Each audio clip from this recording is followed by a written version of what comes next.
केश गन्धपुष्पाक्षतैः सह करुणां कुरु मे देव गृहाणार्घ्यं नमोऽस्तु ते।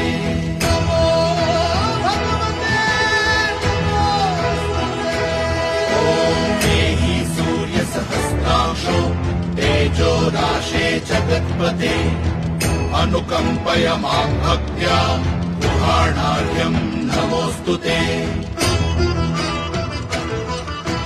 तापत्रयहरं दिव्यं परमानन्दलक्षणं तापत्रय विमोक्षाय तवार्घ्यं कल्पयाम्यहम्। नमो भगवते तुभ्यं नमस्ते जातवेदसे दत्तमर्घ्यं मया भानो त्वं गृहाण नमोऽस्तु ते। अर्घ्यं